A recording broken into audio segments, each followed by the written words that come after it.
Bom dia, oitavo ano. Hoje nós vamos iniciar mais uma live, tá? A partir de agora a nossa aula está sendo gravada.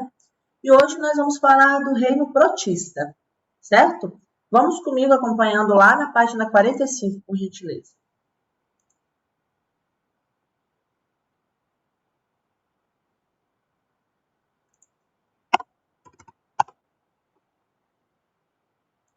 Mesmo esquema que nós fizemos na aula passada, eu vou explicando aqui, tá?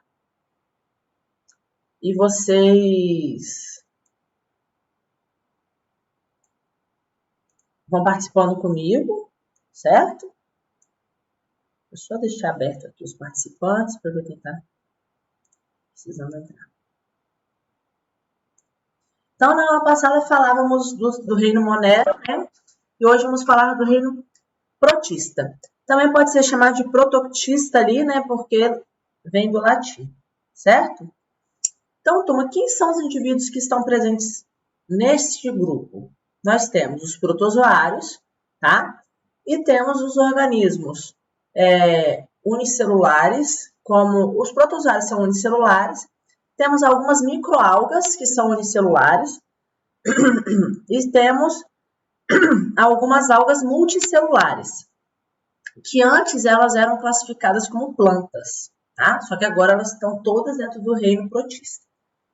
Já viu, por que não são consideradas plantas? Porque tem muitas características que não correspondem ao reino plantário, tá? Então, por isso fizeram esse grupo do reino protista para colocar os protozoários e as algas. Os protozoários, muitos cientistas descrevem eles como animais microscópicos, animais primitivos, os primeiros animais. Então, é como se fossem os animais mais simples e as algas como se fossem plantas também, né? Mais simples, mas não.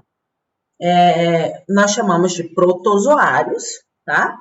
E de algas, certo? Até aí? Nós temos diversas características de animais que o protozoário não tem. E nós temos diversas características de plantas que as algas não têm. Então, assim, por isso que foi preciso criar esse reino, né? Para colocar os protozoários e as algas, certo? Então, as características desse grupo. Todos apresentam células eucarióticas. Então, célula procariótica só no reino monera, tá? Nesse grupo nós temos indivíduos unicelulares e heterótrofos, por isso que eles chamam de animais, né, primitivos, porque são heterótrofos, não realizam fotossíntese. Nós temos as algas, tanto unicelulares quanto multicelulares, que são autótrofas, se assemelham às plantas. Então, é como se fosse um grupo em que tivesse animais primitivos e plantas primitivas, em que os animais fossem os protozoários e as plantas fossem as algas, tá? Mas não são animais, não são plantas, são protozoários e algas, certo? Primeiro vamos falar dos protozoários. Os protozoários, grande parte deles tem a vida livre, tá? Vivem livres em ambientes aquáticos. Só que existem alguns que são parasitas, precisam estar parasitando o corpo de um indivíduo para sobreviver, certo? Como, por exemplo, o causador da malária e o causador da doença de Chagas e toxoplasmose. Então, malária, Chagas e toxoplasmose são doenças causadas por protozoários. Por muitas vezes a gente acha que é só vírus e bactéria, mas não. Nós temos protozoários que também são indivíduos parasitas, tá? Mas nós temos também protozoários que são de vida livre, ok? Por exemplo, aqui o paramércio, ó. Esse é um indivíduo que vive livre, tá? Ele tem seus filhos, ele vive nadando lá na água doce. Vai causar doença? Não, é só um ser vivo que vive na água doce. O processo reprodutivo dos protozoários é assexuado e ocorre por divisão simples, muito semelhante às bactérias, tá bom? Quando os protozoários não estão em um ambiente propício, eles têm a capacidade de se transformar em um cisto. Ou seja, ele vai diminuir de tamanho perde algumas organelas, tá? E ele consegue ficar em estado, entre aspas, de latência. Ele não morre, ele fica num estado que, quando ele encontrar novamente um ambiente favorável, ele consegue voltar à sua forma ativa. Isso é fantástico, isso é muito bom para a evolução das espécies. Tá? Os seres que conseguem esse tipo de adaptação é fantástico. Nós temos uma classificação no grupo dos protozoários, dentro do grupo dos protozoários, que se dá pelo tipo de locomoção que ele faz. Nós temos o grupo dos ciliados.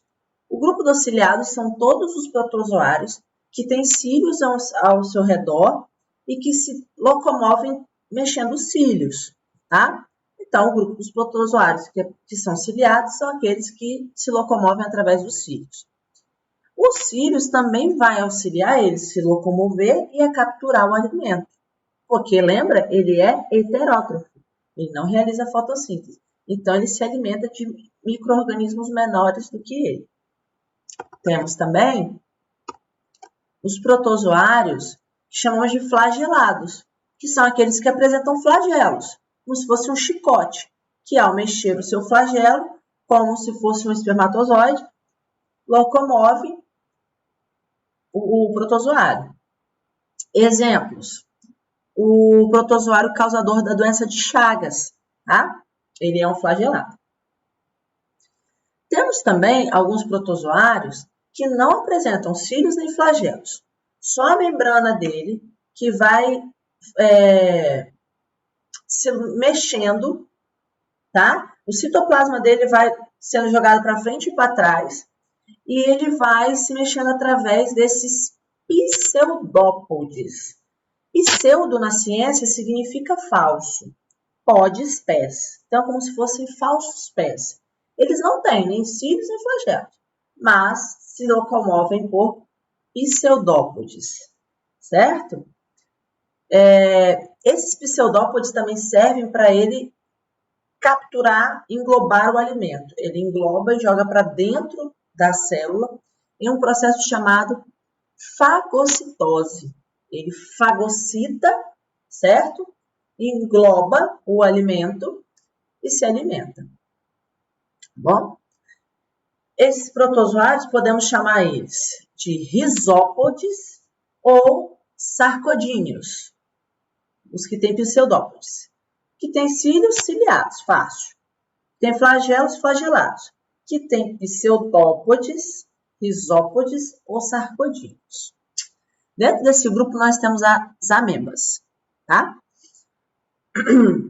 Os protozoários, que também não apresentam organelas de locomoção, como os esporozoários. Nesse grupo estão alguns protozoários parasitas, como causadores da malária e toxoplasmose. Tá? Vou fazer aqui um esqueminha para vocês. Eu estou muito chique, que eu descobri que eu tenho a possibilidade de desenhar na tela do meu computador. Deixa eu só apagar essa aqui que era da outra aula.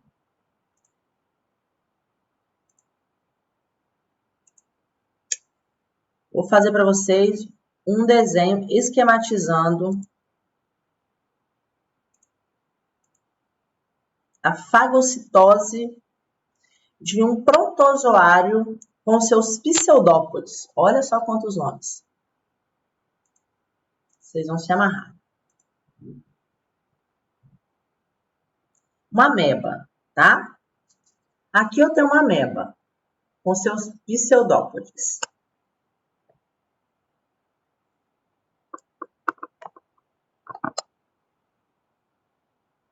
O núcleo dela, uma célula, né? Essa ameba encontrou aqui um ser vivo, uma microalga, algo do tipo, que ela quer se alimentar. Tá aqui, ó. O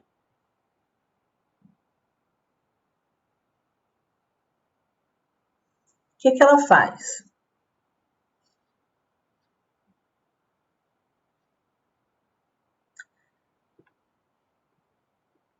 O alimento está aqui. Ela vai com seus pseudópodes e vai englobar esse alimento.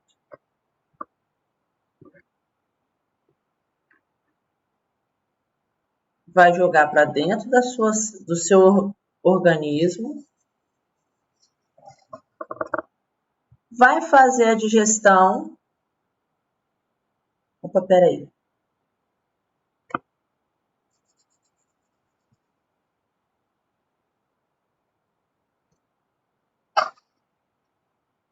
Porque lembra, é um indivíduo heterótrofo. Poxa, não ficou legal isso aqui.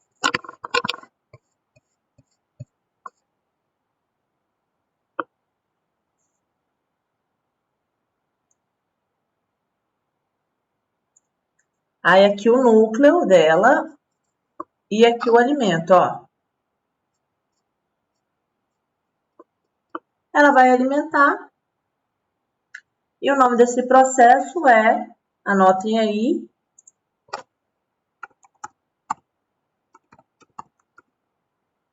fagocitose. Ela englobou, jogou para dentro da sua célula, se alimentou. E outra, o que ela não for utilizar, ela joga fora. Certo? Deu para entender o processo?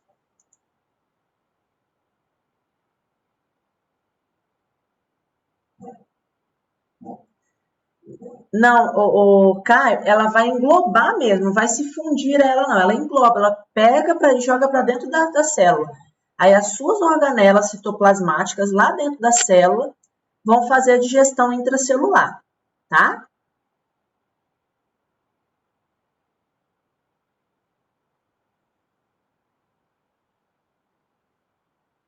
Pode ser uma microalga, pode ser uma bactéria, tá, ô Julie? O alimento dela pode ser, depende do ambiente que ela tá.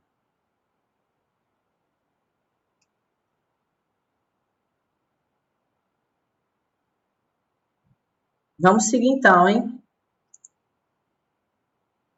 Isso, Matheus. Agora, vamos voltar lá para a apostila.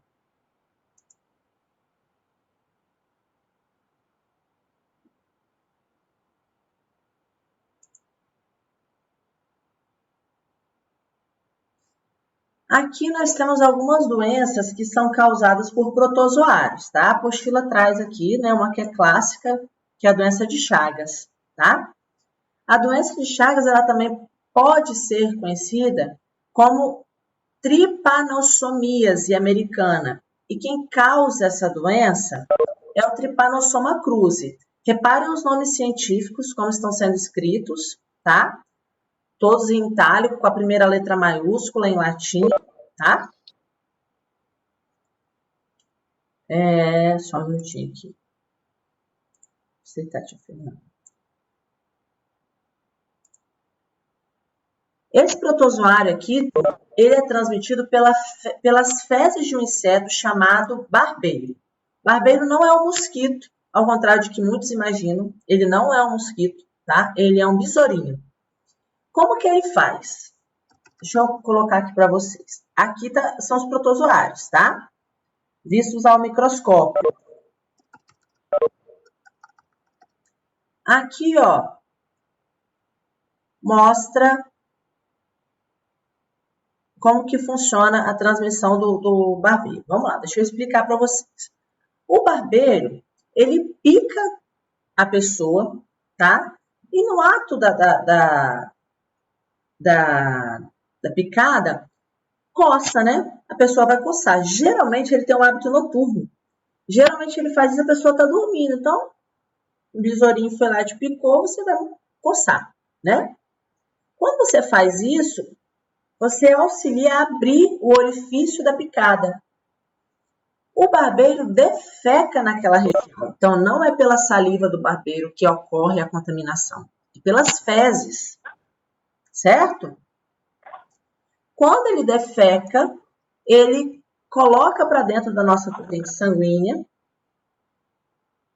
os protozoários, certo? Tem gente com o microfone ligado aí, presta atenção para desligar, hein?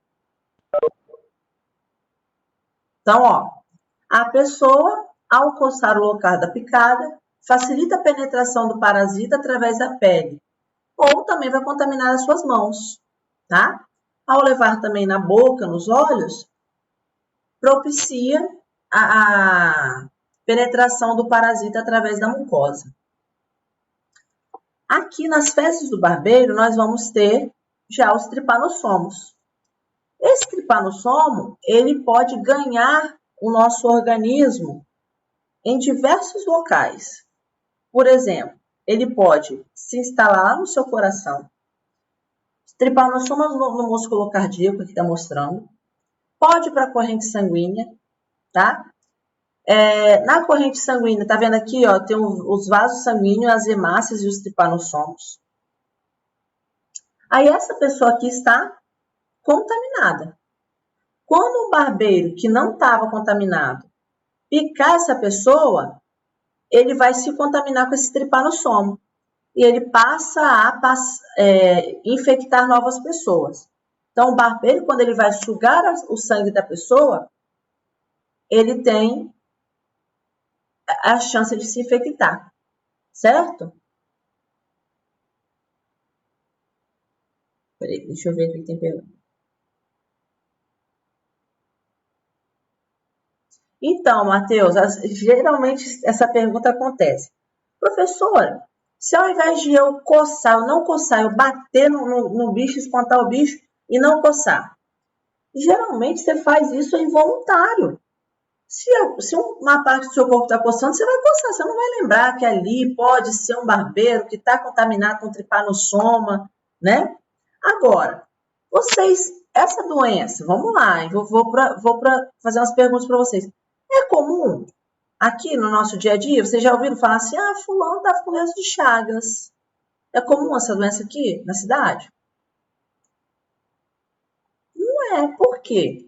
Porque onde nós moramos, não é comum o barbeiro. O barbeiro é muito comum, turma, em locais assim, mais afastados, em locais próximos à mata, casinhas de pau a pique, aquelas casinhas que é feito de barro. Aí ele se aloja nas frestas do pau a pique.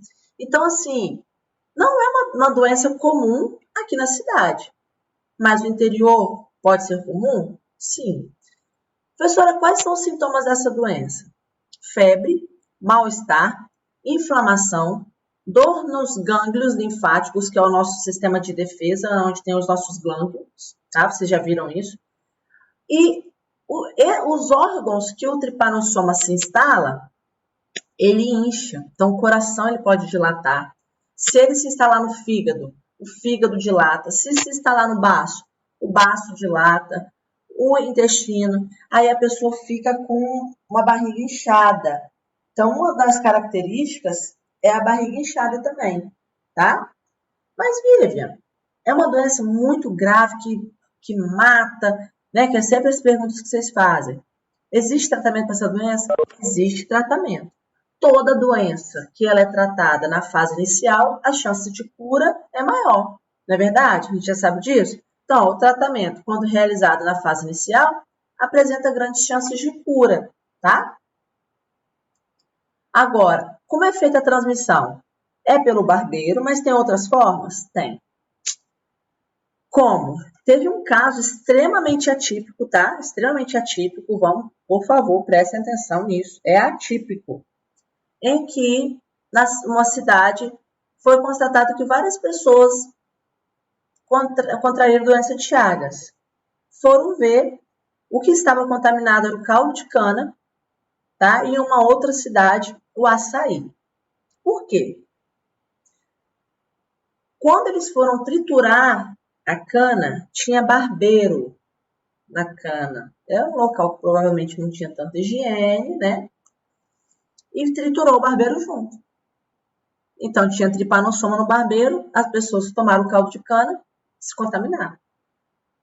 Outro caso, o açaí. No Pará aconteceu isso, tá?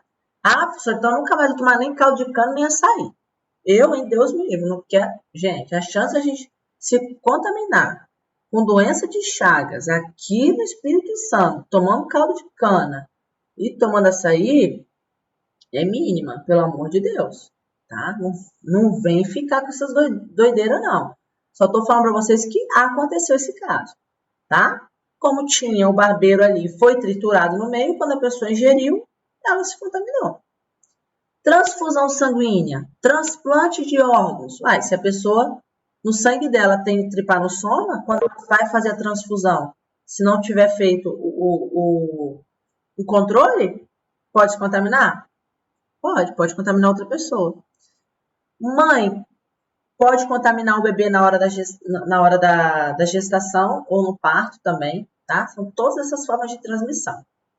Você vê, né? Uma doença causada por protozoário. Alguma dúvida sobre doença de Chagas? Não? Turma, eu sei que é um pouquinho corrido, eu acabo explicando um pouco rápido, né? Porque a gente tem pouco tempo. Mas eu também vou deixar a aula do positivo lá, já tá até no cronograma para vocês assistirem também, tá? E tirem as dúvidas comigo. Tranquilo sobre doença de Chagas? Não. Os sintomas não são imediatos, não, tá? Isso vem, né, com o passar do tempo que o tripanossoma vai se multiplicando dentro do organismo. Certinho? Vamos então para a malária? Malária também é uma doença comum na cidade? Também não é uma doença comum, né? Então, também é causada por um protozoário. O nome do protozoário é Plasmodium, tá? É transmitida aos seres humanos pela picada de um mosquito do gênero Anopheles. Então, aqui é o mosquito. Muitas pessoas confundem. Acham que barbeiro é mosquito. Não é. Malária é mosquito, tá bom? A malária, turma, não é comum aqui. Igual o Matheus colocou, professora, na África, né? É comum? É comum. No Brasil também, tá? Na região da Amazônia, por exemplo, nós temos muitos casos de malária. Por quê? Porque o Anopheles é um mosquito mais silvestre, que fica mais em áreas de mata. Então, 500 milhões de pessoas por ano em todo o mundo, né? São atingidas por malárias. E muitas acabam morrendo. Então, assim, milhões de pessoas morrem ainda por essa doença. Não é porque ela não é comum aqui na cidade que a gente tem que tampar os olhos, tá? Por exemplo, quando a gente fala do Covid, né? O Covid foi uma doença que acometeu cidade, interior, foi extremamente, por isso se tornou uma pandemia. Agora, tem doenças que são, por exemplo, endêmicas. A malária é uma doença que ela é considerada endêmica da região da Amazônia, tá? Pode ser, professora, que apareça um caso de malária na cidade? Pode, mas é muito difícil, tá? Muito mais difícil do que uma dengue, por exemplo, né? Então, como que funciona? O vírus, ele vai sugar o sangue de uma pessoa contaminada. O vírus, vê? O mosquito vai sugar o sangue de uma pessoa contaminada. Pronto, ele se contaminou. Quando ele picar uma outra pessoa, ele vai contaminar essa outra pessoa com os esporos do plasmódio que ele se contaminou, tá? Tem tratamento, tá, Caio? Esses esporos vão para a corrente sanguínea. Pronto. É como se fossem os ovinhos do plasmódio. Ele vai se multiplicar e olha só o que ele faz. Ele vai atingir as células do fígado, onde eles vão se multiplicar. E os protozoários, eles começam a se multiplicar dentro das hemácias. Chega o momento que essas hemácias elas têm que se romper para liberar novos protozoários. Nesse momento, nós temos o famoso sintoma da malária, que são os picos de febre, tá? Quando ocorre o rompimento da hemácia, a gente chama de hemólise. Lise é quebra. Hemo de hemácias. Quando ocorre essa liberação, as pessoas que estão contaminadas têm episódios cíclicos de febre, febres altíssimas.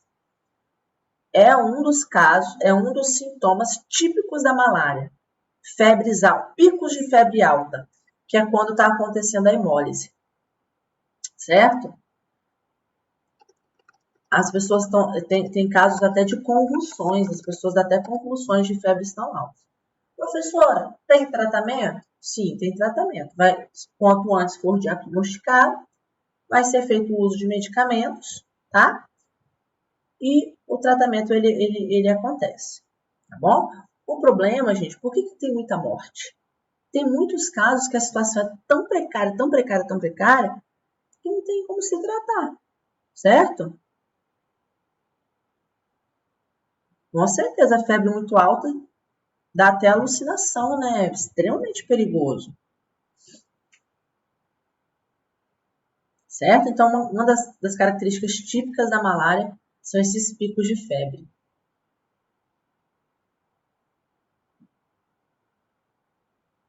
Isso ou é diagnosticado tarde demais. É igual o Covid, né? O Covid. Quanto antes ele for diagnosticado, a chance de cura é maior. Às vezes a pessoa fica com aquele sintoma, não é nada não, vai protelando, protelando. Enquanto isso, o vírus está lá só ganhando corrente sanguínea, se espalhando no pulmão, e pensa que não, quando vai ver já foi tarde demais, tá?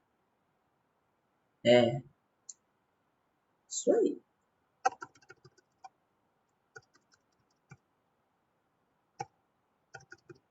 Ó, aqui nós temos mais duas doenças, que é a amebíase e a toxoplasmose, tá? Vai ficar corrido para eu falar dela agora. Eu vou pedir que vocês assistam a aula e prestem atenção nessas duas aulas aqui. A próxima aula eu falo delas para vocês também, tá? Não existe, isso aqui é uma coisa importante, ó, não existe vacina para malária, nem para doença de Chagas, amebíase ou toxoplasmose. O diagnóstico, que é o que vocês estão perguntando muito, e o tratamento são realizados por profissionais de saúde. Ao sentir qualquer sintoma, procure o médico e evite a automedicação. Por que isso? A pessoa, isso aqui, tá, não estou falando, vamos supor, para uma pessoa que seja nativa lá da Amazônia. Sentiu uma febre. Ah, estou com febre, vou tomar um paracetamol. Pode ser que eu esteja começando a gripar. E às vezes a sua febre não tem nada a ver com uma gripe. Aí você está tomando um remédio que pode ser que ao invés de te auxiliar, te dificulte. Então, turma, para esses casos, né, de doenças que são típicas desses locais, tem que tomar muito cuidado com isso, para não confundir uma doença com a outra. A automedicação ela é extremamente perigosa, porque tem pessoas que acham assim, não, esse sintoma aqui é sinusite que eu tô. Às vezes você está tomando remédio para sinusite e na verdade está gripado. A sinusite é bacteriana, você tinha que estar tomando remédio para vírus. Enquanto isso, o seu organismo está ficando cada vez mais resistente a essa bactéria. É um perigo isso, tá? Então, eu sempre quando estou falando de qualquer tipo de doenças, eu levo muito em consideração, falo muito essa questão. Quanto antes o diagnóstico for feito, tá? O tratamento ele é mais eficiente. E outra coisa que nós temos que levar em consideração é o quê? A prevenção. Eu não tenho vacina, mas eu tenho como prevenir da doença de Chagas? Evitar, por exemplo, construções de casas de pau a pique. Quem tem condição de evitar, evite. Evitar tomar açaí, por exemplo, um caldo de cana em um local que você percebe que não tem higiene nenhuma, né? Como que eu posso evitar a malária em locais, estou falando tudo, tá? Também em locais assim, que essas doenças são comuns. O uso de cortinados, telas de proteção para evitar o mosquito estar entrando, inseticida, tá? Então, também tem formas de prevenção, ok? Não temos vacinas, mas temos outras formas de prevenir, certo? Até aqui alguma dúvida, turma? Não? Ótimo. O que é que vocês vão fazer? A gente, nossos combinados. Vocês vão assistir a aula do positivo hoje, tá? E vão fazer para mim a página 48. Isso, algas não vou falar agora não, tá? Isso, vocês vão assistir a aula do positivo e fazer a página 48, certo?